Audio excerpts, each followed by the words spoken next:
From Relay FM, this is Connected, episode 140, the Tweet Edition. Today's show is brought to you by Casper, Pingdom, and Bombfell. My name is Mike Hurley, and I am joined by Mr. Stephen Hackett. Hey, buddy. Hey. Welcome back. Thank you. I'm back. So Federico is gone. We are now operating a revolving door policy on Connected. Yeah. One in, one out. I don't understand why I'm the center of it. I have not missed an episode in a long time. But the two of you, crazy Europeans, just like going around the world doing stuff. So Federico will be back next week. I think next week should be all three of us again, which will be good. Who knows, though? You never know. I may just take off just because I can. Nope, you can't, actually. I really can. No, you really can't. You got to check your contract. We have a bunch of follow-up. Good. It's really been piling up this week. So we're going to get right into it. We had what I have called in our show notes the sweet sweat email. No, that's good. It's good, right? As an aside, sometimes I do asides and follow-up, and other people don't like them. But, Mike, you are known for typos on the internet, right? It's a thing that you've done. Yep. Someone, I won't say who, runs a whole Tumblr about it. But once, very embarrassingly, I left a note for Mary, my wife, and I called her Sweetheart, but I did it in a hurry, and I wrote Sweatheart. And so that's been a joke in my marriage now for a long time. Sometimes I go, hey, Sweatheart. So this is the Sweatheart email from listener Jokin, and Jokin works on, this was a very involved email, but the gist of it is Jokin works with some sort of polymer that is used in disposable diapers. And so they are familiar with the types of things they use fake urine to test. So he knows about fake sweat. And he says, fake sweat is not gross. It is 99% water with less than 1% salts dissolved into it. It's pretty interesting. And he kind of likens it to Gatorade, that, these drinks are kind of to replace exactly what you're losing while you sweat. So they have salt in them, ionic things. And it's important to material design because salt solutions are very corrosive over time. So, the assumption is with the watch and with things like, the headphones and everything, they want to make sure that, hey, if you're running in this thing, you're playing basketball and you're getting it sweaty, that you're not going to be damaging the product and it's not damaging you. So lesson learned, as the ghost of Federico put in our show notes, you can put your Apple devices in Gatorade and they'll be just fine. I don't buy that. That's a lesson here. I don't think it's a good thing to follow. I think it's fake news. The second piece of follow-up, this will be the first link in the show notes. Maybe Mike will put a photo of it in the show notes so you don't even have to click on the link, because this is really... In some ways, it's the best thing I've ever seen on the internet, and in other ways, it is the most frustratingly annoying thing I've seen on the internet. Mike, what did you receive as a gift? A chop. That's what it's called. This is a very pen addict focused thing, but my friend Glenn sent me what is called a chop. And a chop is what you use to make wax seals. You see those old-timey wax seals, like you drip wax onto an envelope and you stamp something on it. Well, my friend Glenn had made for me a hashtag Mike was right chop, so I can now seal all of my correspondence with my brand. And I'm very excited about that. I can also apparently use this on chocolate, so everybody can expect chocolates soon that say Mike was right on them. I have a lot of questions. The first one is, how often do you send correspondence that you seal with wax? That's I don't send European. letters at all, but now I'm going to, because I actually today, it may arrive during the show, I have some wax coming. Some special wax and like a spoon thing that you have to heat it up over. It's very interesting. Medieval? Yeah. And so then I will be able to wax seal everything. So everything in my house is going to get a wax seal. It just as Mike was right on it. So yeah, that was my next question.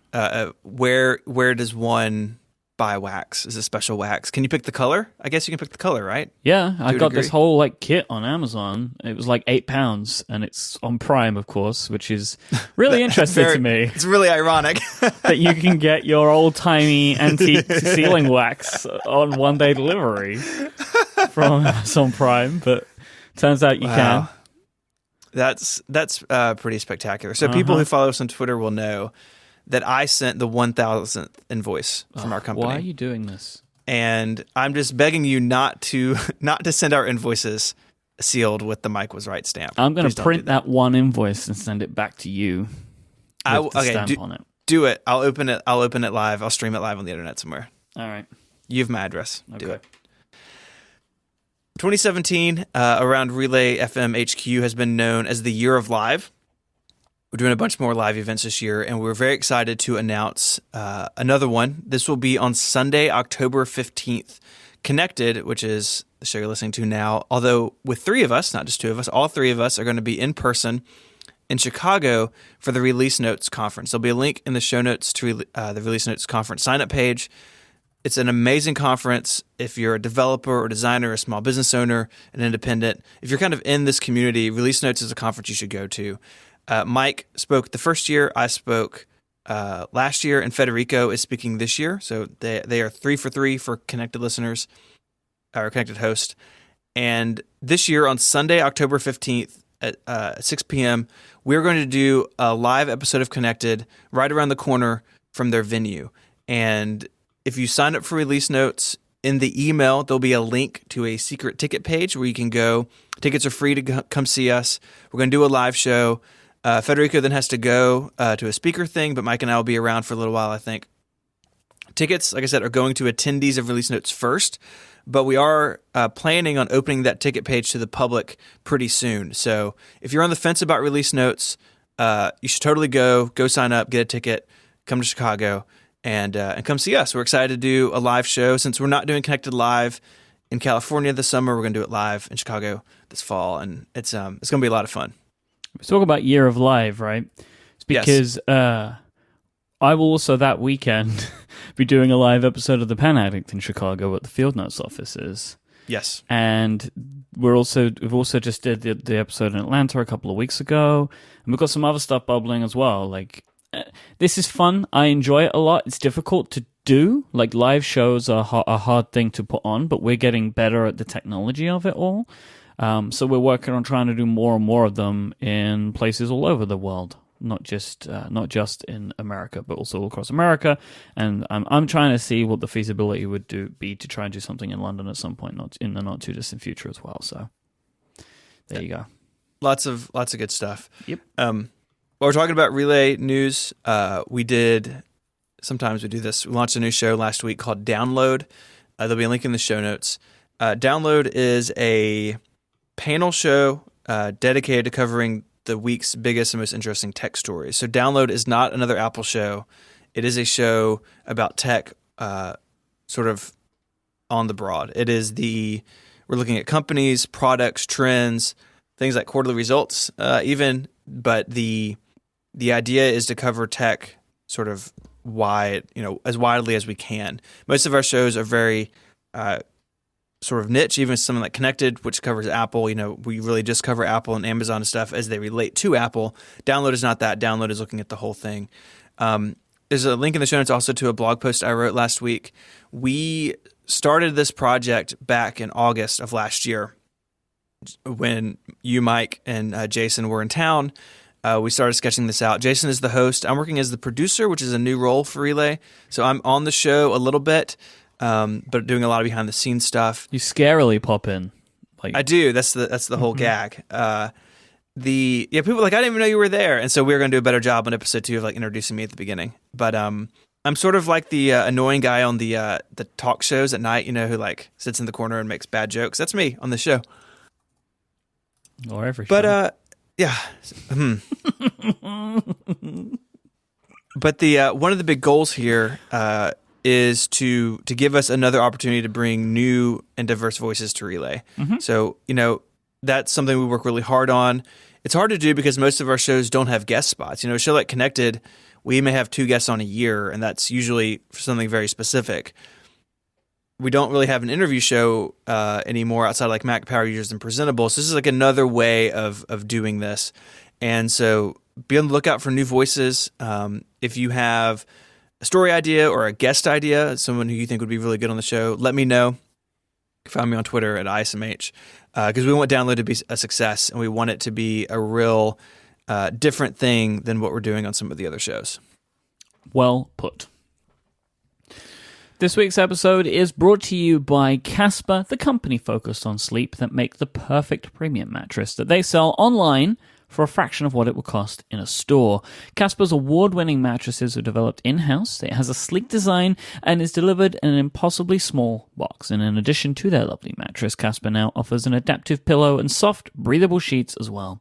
Casper's in-house team of engineers spent thousands of hours developing their mattress. It's obsessively engineered at a shockingly fair price, and this is why. They have over 30,000 online reviews with an average rating of about 4.8 stars, which is very, very high indeed. That's higher than many ratings you would find for almost any product ever made, I think. Their San Francisco research and development team have developed proprietary foam that relieves pressure and increases airflow. Then they combine it with a springy comfort layer to contour to your body to keep you nice and cool as well. This means Casper mattresses have just the right sink and just the right bounce. Casper makes quality mattresses at great prices and are designed and developed in America.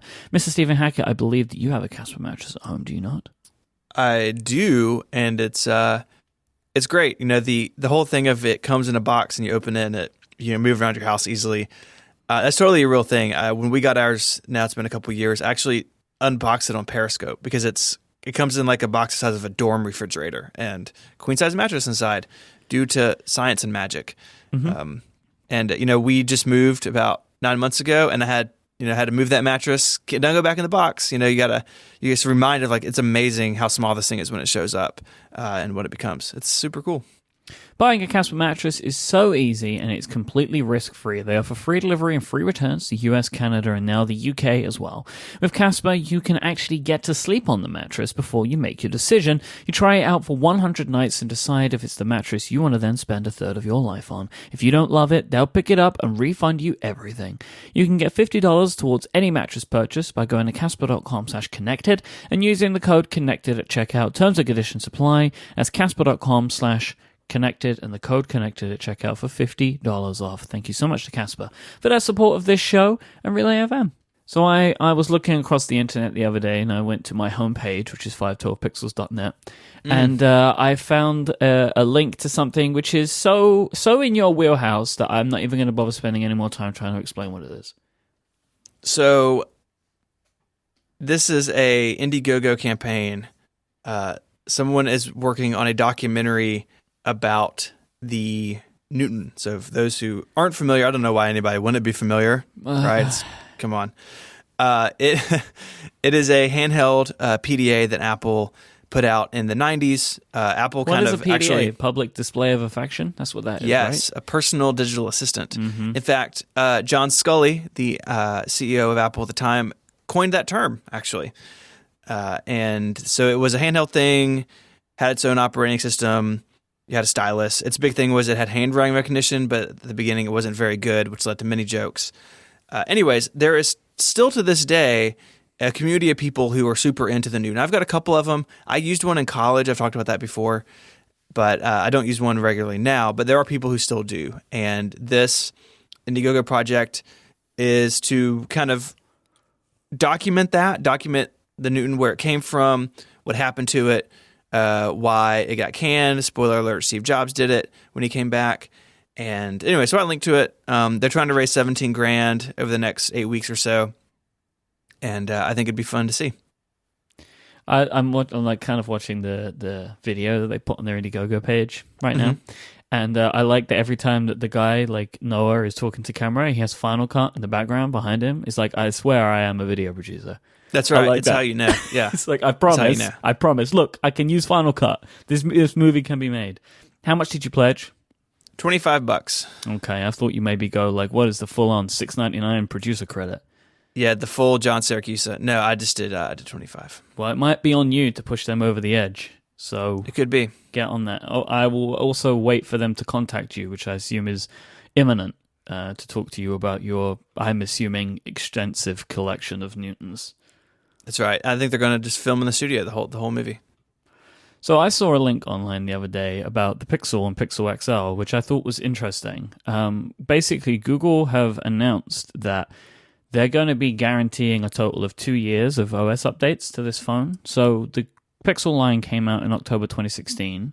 They've confirmed that it will get Android O in the fall of 2017 and Android P, well, presuming it'll be called P something, in 2018. But so that's it. That's the only two updates that they're guaranteeing, and then there'll be no guaranteed security updates until after 2019. So I thought this sounded interesting and kind of short, like it sounded short to me, like that the phone gets 2 years of updates. And so I looked at what Apple's currently doing. So the iPhone 5 is currently running iOS 10. It's the oldest phone that will run iOS 10. And that came out in 2012, so that's 4.5 years and counting. I mean, it could be cut off at iOS 11.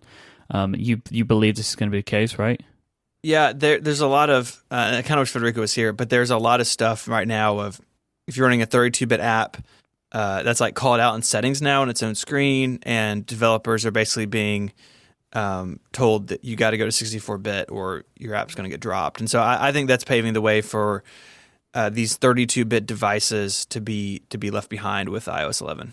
So that's quite a bit less than the iPhone, right? So like this Pixel phone will last for 2 years, and the iPhone 5 will last for maybe like 4.5, 5 years, something like that. And I kind of found it interesting to see a company call it out in advance, right? To just be like, this is how long you've got left. Because with Apple, it's like it could be any time. Like you have no idea, right? They don't talk about this stuff, but Google does.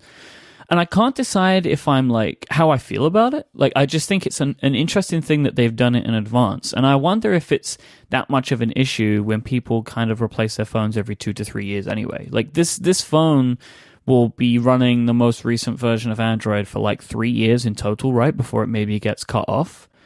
And I don't really know how I feel about that. Like, I guess most people replace their phones within that period of time anyway. I mean, at least people who buy things like the Pixel, right? Like the enthusiast phones. I don't know. I mean, I think in one sense, I like it because with Android, with some manufacturers, and this is a lot less now than it used to be, but say for 3 or 4 years ago, you may only get a year or 18 months for some OEM phones. And so, 2 years isn't great, but they're trying to get out ahead of that. And so at least you have some sense of certainty. You know, for me, I think things like the Pixel, I don't think someone's going to, I mean, maybe someone is, but I think the Pixel, at least, and like the Nexus phones before, is still an enthusiast device. And so those people are going to update every year, every 18 months, every 24 months. Where I would like to see this, I mean, I'd like to see them support phones longer, obviously, but I would like to see that from OEMs as well. You know, the Pixel sells a fraction of what something like the Samsung Galaxy S8 will, and those customers are beholden to Samsung for updates, not Google. Yeah. And I think on the whole Android ecosystem would do better to support phones longer, but at the very least, I give it a thumbs up for more transparency ahead of time. iOS 11 and Apple Music TV shows. So there was this Bloomberg profile of Jimmy Iovine, right, who was at Beats and then now works at Apple Music. And in this profile, he mentioned that Apple may be planning as many as 10 original TV series for the Apple Music platform, with iOS 11 potentially bringing some more video-focused features to music.app. And you guys were talking about Carpool Karaoke last week, and that it's been kind of like unceremoniously delayed for an unspecified period of time. Right. And I wonder if this is going to be one of those iOS 11 like features, like there's going to be more video and part of these videos of these series. But if that's the case, and iOS 11 is what's really going to bring about these new changes to iOS, and especially the Music app, which doesn't handle video very well right now, honestly. So I wonder what they're going to do with something like Planet of the Apps, right? Like that's seemingly still coming soon, and it doesn't really feel like Apple Music on the iPhone at least does a good job of running video, and they may be holding some of this other stuff until iOS 11. It's interesting, right? Like what is going on here, I think, is an interesting thing about. Yeah, you could see them using the new TV app, like Apple's names. TV app's only in the US though. It is, but I wonder if if this sort of content is a way to get that app elsewhere, that maybe it doesn't have all the other stuff we have here in the US, but that they use that as a building block. Because cramming this in the music app that's already like impossible to understand is not, I don't think it's super great. But this is all stuff that comes with your Apple Music subscription, though, right? Like, yeah, but you could put an Apple Music tab in the TV app and think you'd be fine. Oh, that's not confusing. Right? I mean, it's all very confusing. Isn't a video tab in the Apple Music app just as good as an Apple Music tab in the video app? Maybe. Or maybe they, I don't know. I mean, I would be fine having an Apple Music app that has all this in it, and I can just see my local music elsewhere, but that's me. Yeah, because I'm old-fashioned. All in all, though, I mean, I think that Apple, if they're going to do this, I always felt weird that it was just 2 shows, right? There's Carpool Karaoke whenever it comes out, and then there's whatever the other one with the escalator that I can't even remember the name of. Planet of the Apps. But, if they're going to become a network, right, or having the network effect, then having all this stuff out at once may make more sense. I don't know. Clearly something's going on. Clearly they are moving into content more than they said that they were going to at one point. So, but they got to ship something, right? Like what happened to Carpool Karaoke? I was just going to say, surprise, surprise, an Apple product or endeavor has been delayed again. Well, they had to take people off Carpool Karaoke to go back to working on the new Mac Pro. So it's all... And the car. Yeah. Everyone that works on Carpool Karaoke now works on the Autonomous Car Project, right? Like that's how that works, I think. I think it's kind of the same thing, maybe. It's all cars. It's all car related. I mean, how can you sing if your hands are on the steering wheel? You can't dance that way. Oh, my word. That's it. That's what it is, right? I'm an analyst. All the tests that they've been doing, it's all with celebrities. That's how it works. Interesting. I saw on The Verge some leaks of Fitbit's potential smartwatch project. we were talking about this a while ago, right? Like they bought Pebble. I was talking to a friend recently who has a smartwatch. I can't even remember the name of the company, honestly. That was also bought by Fitbit. Like this wasn't the. I think I remember at the time us mentioning they bought some other stuff that we'd never heard of, but like there's this company that had this product out which had like a super long battery life, and it had a lot of the smartwatch stuff in, but it just wasn't very high powered tech. But this was another thing that Fitbit bought. And there's been some leaks that Yahoo grabbed a hold of showing what might be their smartwatch project, and it looks just like the Fitbit Blaze, which was the smartwatch-looking Fitbit. Mm-hmm. But this one has been developed in-house. It's the first one developed in-house. Everything else they've used of an external product design company. And now we have this potential thing. Yeah. I see a lot of Blazes. Like at the gyms, like I see them out and about, and I think people who like the Fitbit, the Blaze is kind of a natural upgrade if they don't really want the rest of the stuff or the the cost of the Apple Watch. I don't know how much the Blaze is, but it is not a good looking device. And this rendering is also not great. Yeah, like I think the Fitbit stuff might keep selling because they do have some brand recognition. Right, that in the same way that Garmin are still able to sell all their crazy tracking stuff because they're maybe a bit more focused, right? Where Apple tries to do a little bit more, that they're like super fitness people might still gravitate towards the brands that they know, like Garmin and Fitbit. Mm-hmm. But I don't have a lot of faith in Fitbit being around in like 2 years.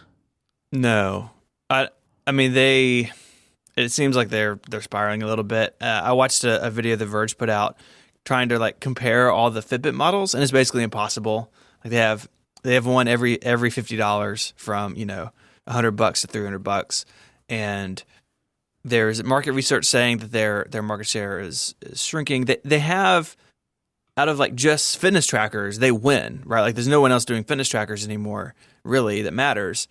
But the Apple Watch is, as it gets cheaper, it is slowly eating into their high end, and I can't help but wonder if the Fitbit long-term would be something like the iPod.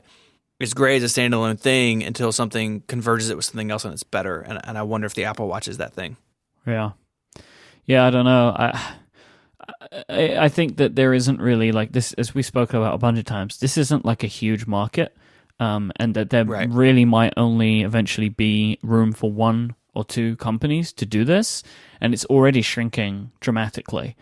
And I kind of wonder where it's going to end up. Like, I really, really do not see this as a market that could sustain a company that wants to just do this. Right. And I'm worried that that Fitbit moving into the smartwatch market is a big mistake. That they're going to run into a lot of the same problems Pebble did. That on iOS you're going to have limited functionality, constantly chasing, right? Constantly. And I would imagine, I'm just going to go out on a limb, that iOS is a pretty important operating system for Fitbit users, and the Blaze maybe as close as they can get, but if they go further down the smart watch route, that iOS users are going to be frustrated and then not buy one, or just like the idea so much they just buy an Apple Watch is going to work better. Like, it just seems like a dangerous thing to get into and an expensive thing to get into. But what I think it's like, what else are they going to do, right? I feel like that's the problem. They're in this situation because it's like they know that their product isn't selling as well as it used to since smartwatches. So they're kind of like, well, guess we're going to make one of those now. And so they bought a bunch of technology and now they're making one, as what I kind of see, like if I was going to play an analyst for a moment, as a kind of a last-ditch attempt to turn the ship. But I don't think it's going to do that. Maybe they just start making their own content. Everybody else is. I think that would do it. They should make a self-driving watch that streams online the video that it takes of people's faces. I think that's it. There you go, Fitbit. Just write us a check. You can have the idea anytime. We're ready. This week's episode is also brought to you by Pingdom. You can start monitoring your websites and servers today at pingdom.com/connected. You'll get a 14-day free trial when you go there. And then when you enter the offer code CONNECTED at checkout, you get 20% off your first invoice. Why would you want to monitor your websites and servers? I hear you ask. Why do you want to do that? Well, Pingdom alone detects around 13 million outages every single month on the web. That's more than 400,000 outages every day. And that's just of the companies that are using Pingdom. So the amount of actual outages that occur on the web must be exponentially more than that. And why do you want to use Pingdom? Well, because they make it so easy. All you need to do is give Pingdom the URL that you want to monitor, and they take care of the rest. You'll be immediately alerted when they detect an outage, so you can fix this error before it affects you. And why do you want to do that? Well, you don't want people coming to your website and they see that it's down. And also, Pingdom can use their 70 global test servers to emulate visits to your site as often as every minute to check its availability. And when they do this, they can check to see if your whole site is up or down, or even just little dependencies of your websites. Websites are so complicated now, so sophisticated, and you may have your e-commerce checkout functionality go down even though the rest of your website's up. So unless you want to pay somebody to be constantly clicking everything on your website to make sure that it's all working correctly, you need Pingdom. Go to pingdom.com/connected for a 14-day free trial and use the code CONNECTED at checkout. You get 20% off your first invoice, and you'll be the first to know when your site is down. Our thanks to Pingdom for their support of this show and Relay FM.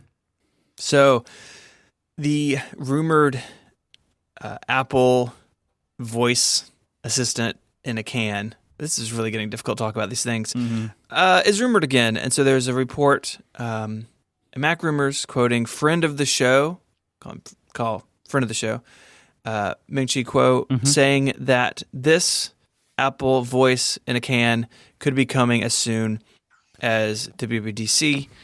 The report says that its standalone, or kind of its headline feature, would be excellent acoustics with a subwoofer and 7 tweeters. It would be powerful, like an iPhone 6 or 6S type, system on a chip, and would be positioned for the high-end market, entertainment, and of course, shockingly, would have a higher price than the Amazon Echo. And Ming-Chi Kuo also says that he thinks that there's like a 50% chance that this would come at WWDC, as it stands right now. That number really cracked me up. I don't remember seeing numbers in reports like this before. It's like, I don't know, I could do it. 50%. I mean, flip everything has a 50% chance of appearing at WWDC, right? It's like it either does or it doesn't. It's 50%. I have a 50% chance of appearing at WWDC. If you want to email us about how math works, please email Mike directly. If it does or it doesn't, 50%. So when I first read this, I thought, WWDC is a weird place for this, because this would be a consumer product. This is not a new Mac Pro, right? This is not a new MacBook Pro, which has also made appearance at WWDC before. But then I thought some more, Mike, and time is in your favor when you're thinking about things. And I could see this following a very predictable pattern. So several years ago, I don't know what version of iOS it was, there's a bunch of stuff like you should make your apps resizable, and this is how you make your apps resizable. And then we got the big iPhones, right? You should make your iPad's app resizable, and we got Slide Over. And it could be that Siri Kit, which was introduced last year in iOS 10, that if Siri Kit gets a whole lot of stage time and a bunch of new APIs and is more powerful, more flexible, then I think that could pave the road towards this. This sort of product is like perfect for the iPhone introduction in the fall, right? They try to pair something else with the iPhone. An Apple Voice in a Can product would be a very natural extension of that. Maybe the watch gets an update, or at least a seasonal update, and you talk about this thing. And so I lean towards that as opposed to this thing coming out in June. But I think that if you're paying attention, the bricks will be laid down on the road for this to come a few months later. But it doesn't need to come out in June, though. They just need to show it. I don't think they have to show it. I think they could be like, Siri Kit APIs. I don't think they have to show it. I think they can talk about Siri Kit and drop a lot of hints. And no, I'm not saying they have to show it. I'm just saying that there is a non-zero chance that they could, right? And just be like, we have this new Siri Kit and we want you to work for it. Why? Because we have this thing. Sure. And Apple have done this so many times, right? Like Apple Watch got it. Right, they show it like 6 months before. The reason we want you to make this new stuff is because we have this thing. Like, if it's not Siri Kit, if it's like a whole new platform, right, which they might well do, they kind of have to show the product if they want people to make stuff for that platform. Because otherwise, it's like, here is this new platform. We're not telling you what it's attached to. It might be like Voice OS or something. I don't know, Siri OS. Could be anything, and everything will be lowercase. And then they show it off, and they're like, hey, this is this product that we're making. It's going to come out later this year. Please make stuff for it. And then in September, they bring it out on stage again, and they show all of the awesome app partners that they have that now work with the little home kind of stuff. Yes, app demos, everyone's favorite part of a keynote. Yep, here is a little car that drives itself. Here is an Infinity Blade that you can talk to. Infinity Blade's always my favorite. Look at all the games that we made for this thing that nobody wants to use. Look at this, everyone. So I have a lot of questions about this product. I totally buy that the acoustic performance would be something that Apple would pitch, right? They have a history of that. I've got an iPod Hi-Fi. I've got one sitting 4 feet away from me. Mm-hmm. Jason has one sitting on his desk. They still to this day sound amazing. I still use it as a stereo sometimes if we have people outside or something. I can see them going down that road. And, you have Apple Music bundled in. You can talk to the Apple Voice in a Can and ask it to play whatever you want on Apple Music, and it plays it for you. Mm-hmm. Assuming you could Bluetooth pair it so you could listen to things like podcast. Or that Siri Kit would get that functionality finally, right? Yeah. Which makes so much sense anyway. It should have this, but doesn't. Maybe like Overcast or Audible, these other audio apps could just be controlled with Siri. I'd love that as someone who listens to the podcast all the time on my phone. The other part of this is if Apple's doing this, how do they handle the design of it? I don't necessarily mean how it looks. Like I think it would look beautiful. I made a joke in the show notes they could just reuse all the cylinder Mac Pro cases they built. Just stick a microphone in there. Yeah, I have complete faith that Apple can create a nice looking product for the home. Sure, me too. Their Wi-Fi routers are. Right? They're just like these nice looking things. They're not too much. They haven't got like 65 antennas sticking out of them. They don't look like spiders like some of them do, right? I remember when they used to make those. Yeah, back in the day. But really what I'm after in this conversation is sort of the how it works. So if you have an Echo, you download the Echo app to your phone, and it's fine. It's kind of basic. Amazon's, at least their iOS app design isn't very good, but it's basic. And you can go in there and you can set up your smart home stuff. You can go in there and add skills to it. And what I like about it is you have a whole history of stuff. So if you're like, you can go back and sometimes the Echo will say, I can't answer that, but I put results in the app for you. And so you go in the app and it, whatever you look for, if it couldn't say it, is in there sometimes. And Amazon falls back to the app.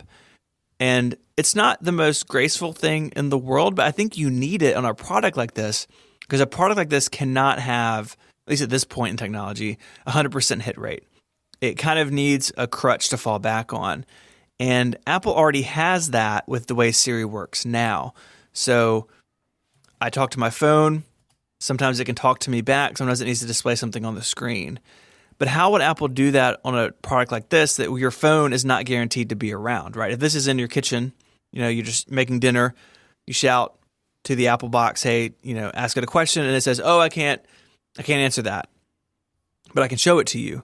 How does it show it to you? Does it push a notification to your phone? Does it pop up on your phone screen? Straight on the lock screen. Like that's, like you It's don't got even to, have to right? open an app. It's just like, just go look at your phone right now. It's on there. Or like anything, right? Like it just puts it on all of your devices. That's what I would hope, because that is an important part of these products. And we like to think of them as voice products, but they're really voice plus app products. And there's something that I keep coming back to and thinking about how Apple would do it. Apple has an opportunity as the platform owner to put things on your lock screen or to have it show up on your watch if it knows. Apple knows if your watch is unlocked. Hey, if I talk to this box and it can't tell me what it does, don't push it to my phone, push it to my watch because I'm wearing it. Like, be smarter. Mm-hmm. We talked about this with continuity. Apple has slowly been getting smarter about what device you're on. So if I'm on my computer and Messages is the foreground app, then my iPhone screen right next to me in a dock, literally 2 inches from my iMac, doesn't light up because it knows I'm in Messages on the Mac. Well, here's a question for you, right? Yes. We've heard rumors of a next-gen Echo that has a screen on it. Right. Would this Apple device maybe just have a screen on it? I don't know. And they definitely could, right? None of the rumors indicate that at this point. I think that something with a screen on it is sort of inherently less likely to end up looking nice. Mm-hmm. And like the Echo is not a looker, right? Like the tall one, like it's not an amazing piece of industrial design. No, but it stays out of the way, right? But it's inoffensive, Yeah. right? Because like it's in the kitchen. I don't have a screen in my kitchen. I just have this tube, right? And if you just walk in, maybe you think it's a diffuser or like something else. You don't. Oh, really some know what like it kitchen appliance. Like any room that it's in, it looks like it could be something else that lives in that room, right? And a screen has baggage attached, right? Yeah. I may be less likely to put that in my kitchen or on my dining room table. Like my favorite thing in all these ads for all this stuff is like the Echo is like on the dining room table next to a flower, right? It's like I'm not sure anyone's like, where'd the power cord go? They should just hollow out them inside so you could put a flower in it. Perfect. Done, dude. You were just on fire with the product I did today. I know. So there's all those questions, right? And there's also the dimension of this is an established. It's a young market, but it is established, right? Like I have 2 Echoes. I have the tall one and I have the Dot sitting here next to me in my office. We have friends that have many. I think Merlin has like 24 Dots in his house, in his office now. Every surface is covered in dots. They're all on one table. That's the problem. It's really weird, right? Mm-hmm. Like, gotta spread them out.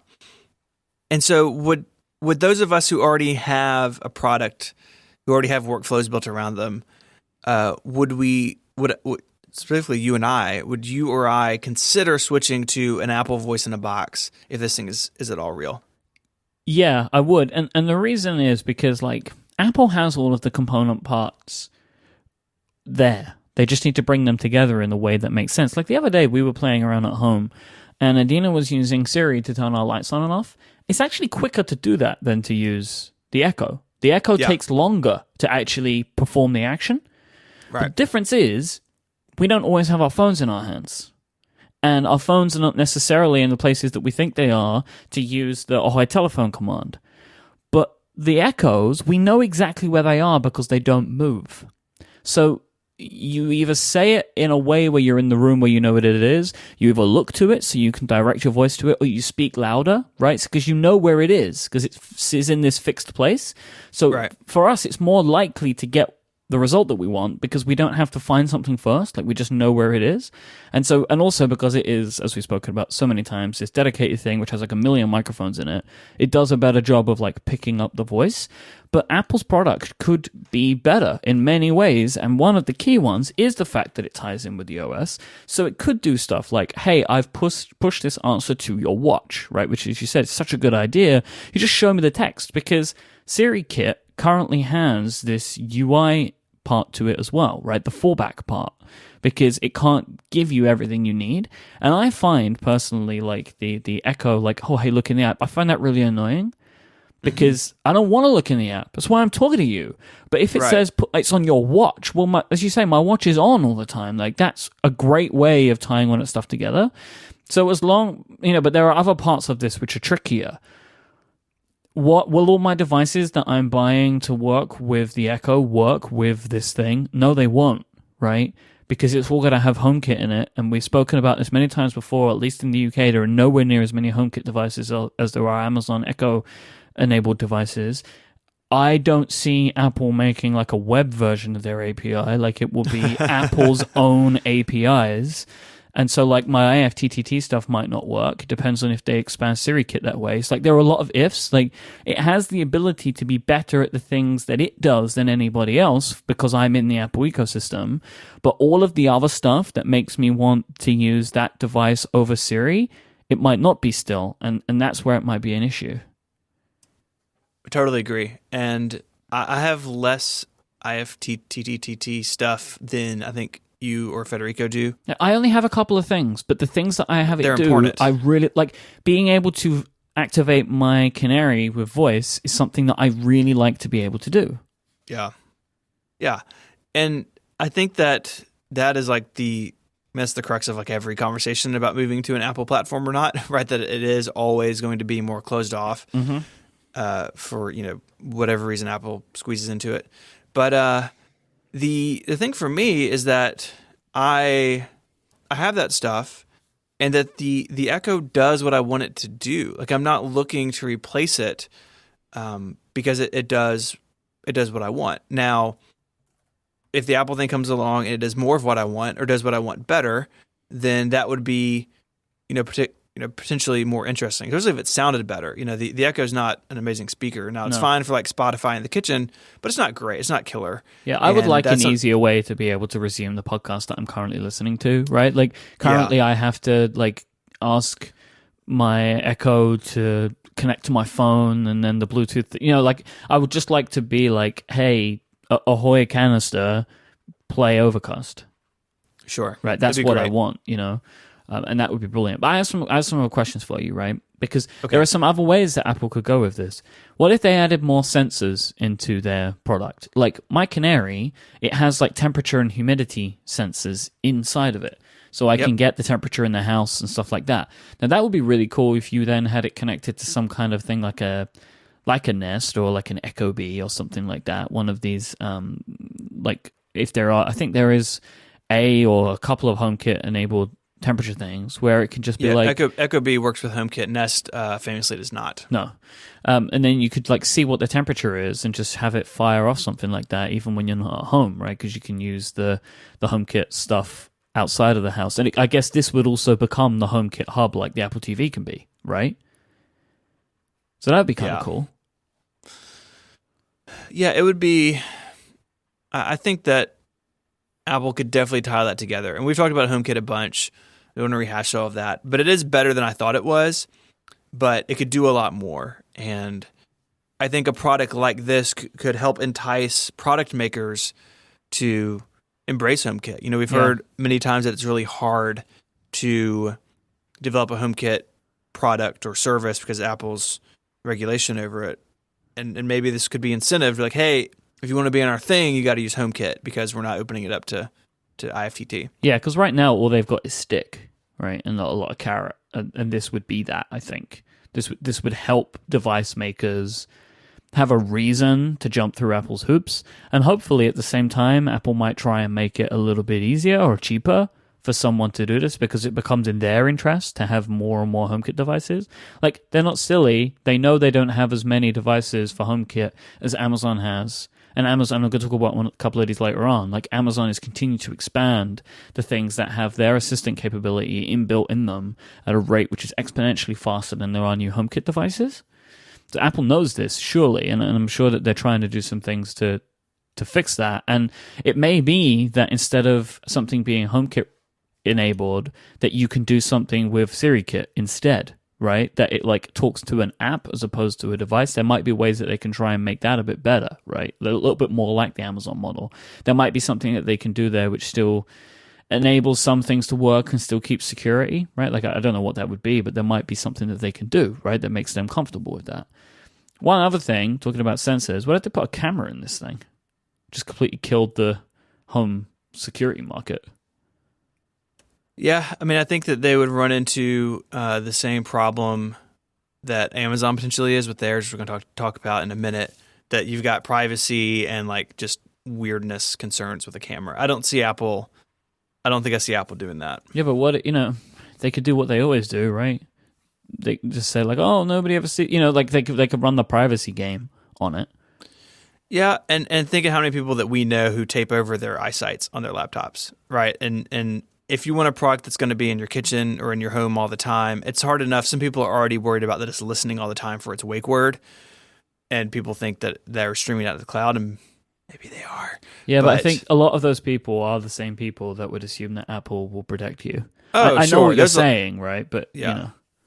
Oh, yeah, no, there's a lot of like the weird, like, fear, uncertainty, doubt situation with that. But I think a camera's probably too far from most people. I like to think that they could do more with sensors and other stuff and make it a better HomeKit hub than just what the Apple TV is, which is basically just a gateway to the outside if you're not home. Do you think this is a product that's coming? I do. It seems inevitable. It seems like that Amazon is doing it. Google's doing it. Google I just saw on Twitter, so I don't know if this all the details, so forgive me if I have something wrong, but I believe they're rolling out the multi-voice deal. So if I speak, it has certain access to things, and if someone else speaks, like if I have a guest over, they can't add things in my calendar. This stuff is evolving, and Apple was there in the early days with the iPhone 4S with Siri, and it has been stuck on the phone for a long time. Now it's on the watch, and now it's on the Mac, which I always forget until I accidentally hit it. And it's time for Siri to sort of expand to this next category. And like you said, Apple has all the parts for this. They have the voice assistant, they have the web services, they have a music streaming service, and they know how to make really nice looking things that sound good. Like Apple has all the parts on the shelf. They just got to go do it. Yeah, I have this, I've always had this theory. It's not a insanely complex theory that there are some products that Apple makes just because everybody thinks they're making them, right? Like a rumor begins and it gets to the point where they're like, well, we've got to kind of make this now because everyone thinks we're making it. Like what? Like what comes to mind? The phone always comes to my mind with this. Like whether it was a project or not, there were rumors for the iPhone for what felt like so long. Like there was always a part of my mind was like, if they're not making this, like they're gonna have to make it at some point.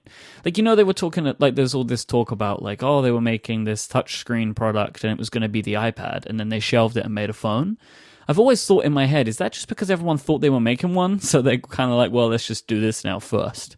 And then they moved on with it. I don't know. But anyway, I always think there's got to be at a certain point where well, everyone thinks we're making this. Maybe we should actually just move this product along quicker than we already are, or not at all. But anyway, so I think that they're going to make a product like this just because it's become expected. Right, and it might even just be that we're looking at the wrong place, and it's just a new Apple TV that has this stuff in it. There was that rumor a while ago. It could just be that, right? They just roll these two products together. Yeah, my complaint with that rumor has always been that Amazon has proven that products like this want to live in the kitchen. And I don't know about you, but my big television is not in my kitchen.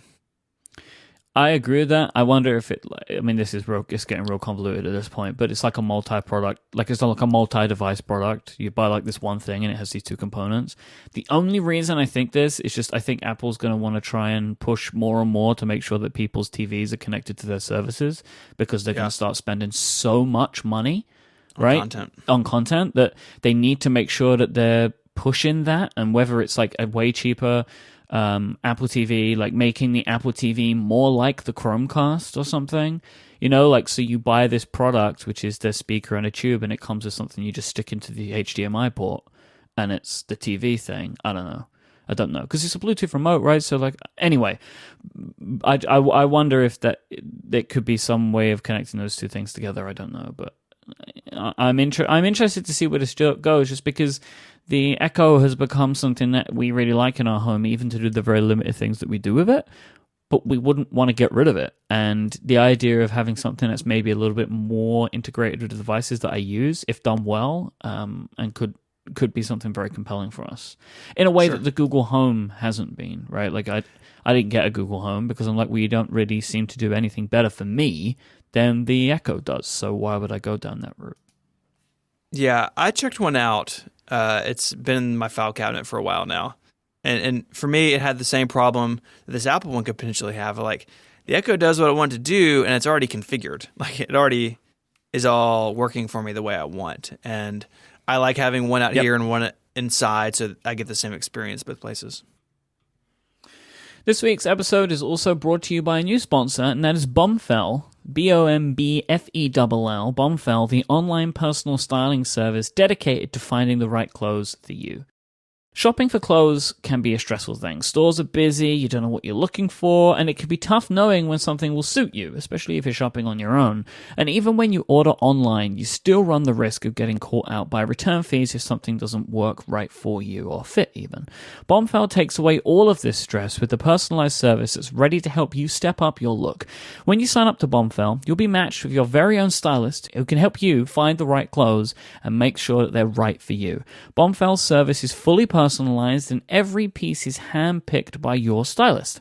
Bombfell look through menswear collections around the world, and then they send the pieces from those collections that work the best for you. There are no hidden fees or catches. It's super simple and straightforward, and you will only pay for what you keep, and there is no charge to send returns. Absolutely none. Bombfell doesn't make money on items that you don't want to keep, so you know that they're dedicated to making sure your picks are spot on. If you return something, it's of no benefit to them, so they want to make sure that they're getting stuff that fits your look. Bombfell is completely flexible. You can push up, delay, or skip shipments at any time, and you can even go in and say, hey, I don't like this thing that you've selected for me, because they send you a little roundup. Just don't send this one, and then they won't. It's really awesome to communicate with them and tell them what you're looking for. So, Stephen, I believe that you got some stuff from Bombfell. What do you think? I have. And so I went through the sign-up process. So people may not know, part of these deals, like, we just sign up like normal people. And so they have a style quiz when you go sign up, and I actually just loaded it up in a tab. And I don't know about you, Mike, but I'm very often confused by fashion terms, right? So like a question is like, what is your preferred fit? And, trim or relax? Like, I have an idea what that means, but like, pictures are helpful, and Bombfell uses pictures in their style quiz. So you can see like, yes, I like shirts that fit me the way, it looks like in this picture, or I like jeans that are cut this way. And it just, for me, it takes some of the stress out of like, different companies have different terms for different things, and Bombfell style quiz makes it super easy to be like, yes, I want something that fits me like it looks like in this picture. And click the button, and you're good to go. Do you like stuff that you got?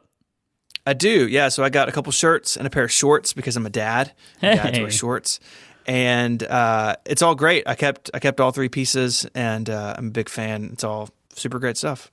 So we have an exclusive deal for Connected listeners. You can get $25 off your first purchase at Bombfell by going to bombfell.com/connected. That's bombfell.com/connected. Signing up is super easy. When you sign up, your stylist will email you with their selections for you, and you have 48 hours to make any changes or even cancel it altogether if you're not happy. You are in total control with Bombfell. That's bombfell.com/connected for $25 off your first purchase. Check out Bombfell today and find the right clothes for you, and we want to thank them for their support of this show and Relay FM. So many weeks ago, we were talking about what we thought was going to be the Amazon Echo security camera. You remember this? There was an image that somebody found online, and it was what has ended up being the Amazon Echo Look. And we were like, oh, can't wait for Amazon security camera. Wasn't a security camera. It is, in case you don't know, the Amazon Echo Look is a product that Amazon have made, which is to allow for you to get some styling advice. Now, I'm going to put some links in the show notes to Amazon's page, to Dan Moran's post on Six Colors, because he is the resident Echo person. And also a YouTube video, which kind of gives a breakdown of what the product is. I watched the video. I don't know if you've seen this video, but something I found very interesting in this video is it features women almost exclusively, which is very different for a consumer technology product video. And I thought that was really cool and just a different thing to see. So this product has a camera, and you can see what your outfit looks like, front and back, which I think is really clever, right? Like, I can never see what I look like from the back because I don't have an elaborate system of mirrors. But like this product, you kind of turn around and it can show you. It has a built-in blur and depth of field effect. So the images that you take, they kind of are framed nicely. And you can share your images on social media, and then it creates your own lookbook. Are you familiar with what a lookbook is, Stephen? Only because I watched this YouTube video. Okay, I've heard this phrase before, and a lookbook is basically like a selection of your outfits which you can share. And this is like a big thing for people that do share their outfit of the day and stuff like that. You familiar with the hashtag OOTD? No. I'm trying to show that I'm cool, right? I think you're showing that you used Google before the episode. No, this is stuff I see. I see this stuff online, like my friends and people I follow, like... I see these things. Well, Mike, you live in a fashionable world city. That's true. I really do. London, Milan. I live 5 minutes from Arkansas. Is that not a style icon city? It is a city that I love, but not style icon. No, I see what you're saying about this, and I think that it's easy for me to sort of poke fun of. In fact, in my blog post, I was like, I wear a podcast t-shirt and Chuck Taylors every day, so it's not for me. But there are a huge number of consumers who this is like aimed squarely at. And what I find so interesting about this is that the Echo and the Google Home and the future Apple Voice in a canister, those things are all like general computing devices. Really, I can ask it questions about lots of things. I may not always know the answer, but and it has its strengths and weaknesses, but it's sort of general and broad. This thing is designed for a very narrow, specific set of tasks. I assume the rest of the Echo stuff is in here, where I can ask this thing the weather and to add things in my calendar, but it is marketed as a fashion accessory, a fashion technology hybrid accessory dingus camera. And for me, that's just a very interesting take on it, that they're making something very specific and targeting and marketing it in a very specific way is a big change. So you would think that it was just like the regular Echo, but it isn't. Does it not have the other stuff? It has some of it, but not all of it. And the thing that it's missing is super weird. You cannot order products via this device. What? You can only order them via the app. And this was something that I found out from Dan's piece on 6 Colors. Huh. That doesn't make any sense, right? Like, this thing, you would feel like you would be more likely to order stuff because it figures out the clothes that you want. And then you, like, look in the app and you're like, yeah, order me that black t-shirt. And it's like, you can order it in the app. Yeah. I mean, or maybe it's like the Bombfell ad read. Like, it's helpful to see things, like see pictures, and you say, hey, order another one of these shirts, and maybe it gets it wrong. I mean, maybe that's coming, or maybe that involves more AI stuff. and machine learning and hashtag, words that it doesn't have right now. So some of the ways that it does advance the assistant stuff is it adds something called style check. This is what makes this product different. And they're combining machine learning, as you say, and advice from fashion specialists. So you take these photos of yourself, you upload them, and it will give you an idea as to what works best for you. And it can suggest some other clothes. You can kind of show 2 different outfits and it will tell you what works and what doesn't. Very interesting. Like, I remember originally thinking that the Echo was a ridiculous product. Like, you could go back in time and find the episode of whatever show it was we were doing at the time where we were probably talking about how stupid it was. And this product isn't for me, but it doesn't mean that it's stupid and I'm not thinking of it that way anymore, right? I'm being like, okay, the Echo look is not something that I am interested in because I don't have a personal lookbook. My personal lookbook would be full of podcast t-shirts and pajama trousers. I don't really think I need that so much, but I know that many people would. I bet Adina would quite like the idea of a product like this because this is something that she cares about more than me. I bet that Matt Alexander would care about this more than me, right? Because he is more in the fashion world than I am. He's very handsome. So I'm wondering whether people that care about this stuff would actually care about a computer algorithm trying to give them fashion advice. And so I expect that the reason that they're talking about fashion specialists in this is because that's an important thing. And I wonder if they were going to, maybe as this product starts to catch on a little bit, they could do some stuff to try and attach some brands or influences to the system. And I was thinking, like, what if there were, like, some people that you really liked and their voice could come out of the thing instead of the regular voice? So I could have Matt tell me that my outfit is... quote, on point. Wow, it's weird that we both went there. I don't even know if he even says that, but we both think he says on point. Or they could just have like little tips or trends and stuff, but like considering this is a thing with a speaker, like it could actually speak them to you, which I thought would be kind of interesting. And I guess in the app, people can like try and attach this stuff and show you how somebody can talk to you. Maybe like young people are into this. We're not so young anymore. I don't know. Speak for yourself. Yeah, okay. And they have there's visual log over time, which is kind of cool as well, where so it can show you like these are the things that have worked for you, these are the things you've worn in the past. And I think it can do this stuff where it will suggest to you like, hey, you wear this a bunch. Stop wearing that. So, say to me like, stop wearing that ATP shirt. You wear that all the time. So there is a lot in this product, and it has some foibles, but I think that it is an interesting advancement of the Echo technology. I'm not so concerned about the fact that it's a camera in the bedroom. It's like, okay, look, I know that's kind of weird, but you can choose if you want that, and you can choose how you want to live your life, and if you want it to be a camera in your bedroom or not. But like, we have these devices. I already have probably like 3 or 4 devices in my bedroom that have a camera on them. They just don't face me. Like, you can arrange your bedroom in such a way that your camera isn't facing you. Do you know what I mean? Like, we both sleep with phones by our bedsides and iPads. Like, they all have cameras in them. You just adjust as necessary. Just don't point it at the bed if you don't want it focused on the bed, right? You arrange it the way that you want. I think this is an interesting product, and I'm happy to see Amazon kind of do something a little bit outside of the box again, because the Echo worked for them. That was out of the box when they announced it. The Echo Look, similar kind of idea. Yeah. Even if the thing doesn't take off, I applaud them for trying something that is new and, like we said, specific. And it goes along with, Amazon has been working, Jeff Bezos has been vocal about this, working towards being more of a fashion brand, right? They have, I heard some of the podcasts that they have a fashion office in New York City, where like they're working, they're designing, and I think this is going to be a big push for Amazon this year and into the future.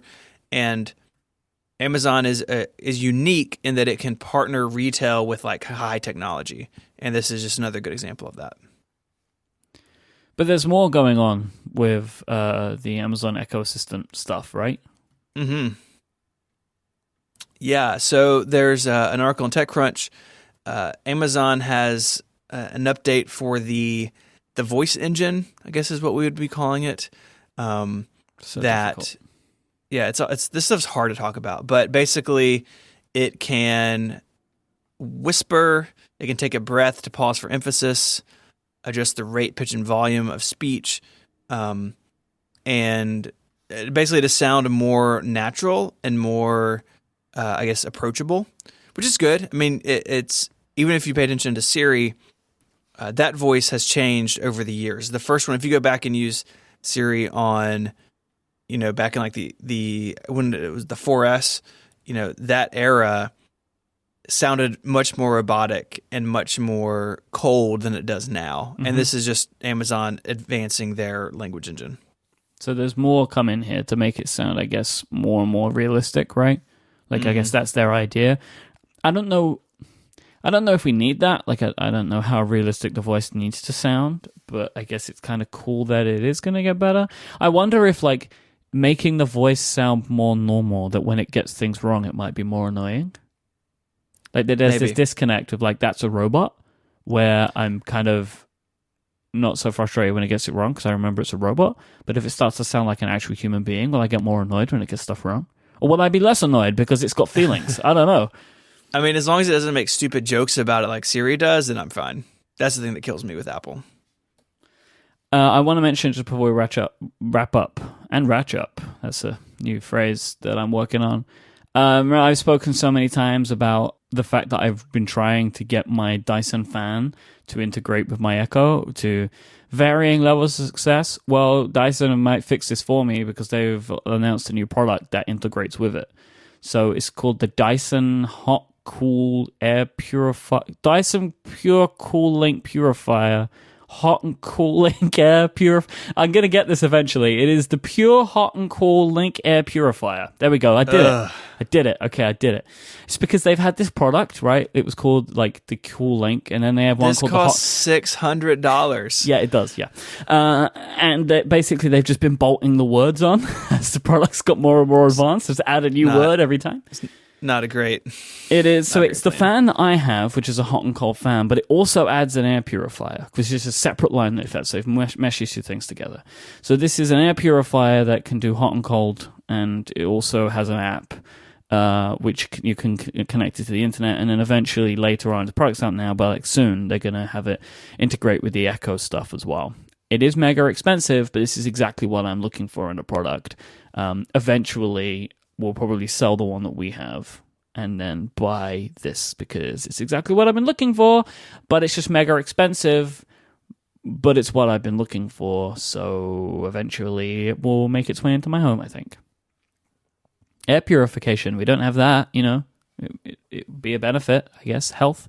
It's all about the health, right? That's the thing. Health.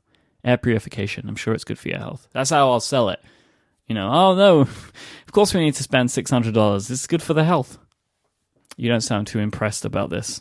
I mean, I think that Dyson stuff is overpriced and kind of ridiculous. But hey, Do you own any Dyson products? no, All right, but they're always the best products in their categories. Their vacuums are so good. they look beautiful. It's like a piece of sculpture in your living room. I'm telling you, man, like if you don't own any Dyson products, you should at least get a vacuum. Their stuff is amazing. It is the most Apple-like company that I have used the products of. Like you even get this little booklet in the product which tells you the history of them. And it's like James Dyson is the guy. He's still there. He still engineers all the stuff. They're very Apple-like. And every product of theirs that I have, we have 2 now, I am so impressed by the way that it's made, the way that it works, all of the things that you add to it. They are a very, very cool company, and Apple-like in the way that their stuff is more expensive than anybody else's, but I think for good reason. Yeah, it's just, Did I tell you I'm the new face of Dyson? Did I mention that at all? huh? Mm-hmm. Was it Invoice 1000? The thing that I mean, the Dyson stuff, whatever, but you can just buy anything with the Alexa service in it. It's crazy. Like they have taken the Windows approach to this of, hey, we make software, really, or an OS kind of, and just stick it in whatever you want. And Ecobee has an upcoming thermostat that has the Alexa service built in, so you can just talk to your thermostat. Killing me. Why are you doing this to me? It's just all over the place. Mm-hmm. Thank you for listening to this week's episode of Connected. If you want to find our show notes for this week, go to relay.fm/connected/140. If you want to find Stephen online, he is at ISMH and he's at 512pixels.net. I am at iMike, IMYKE, and Federico should be back next week, I hope. I don't know what he's doing, actually. He's probably preparing for his release notes talk, right? Like, that's what I expect he's doing. I think he's watching the Microsoft education events going on right now. He's watching that, I think, taking notes. Needs some Microsoft education. Everybody does, right? That's what we're all after. He's at MacStories.net and App Stories as well. He's a new podcast. You can go check it out. And he is at Viticci, VITICCI. Thanks for listening. Thanks to our sponsors this week, Bombfell, Pingdom, and Casper. And we'll be back next time. Until then, say goodbye, Stephen. Adios.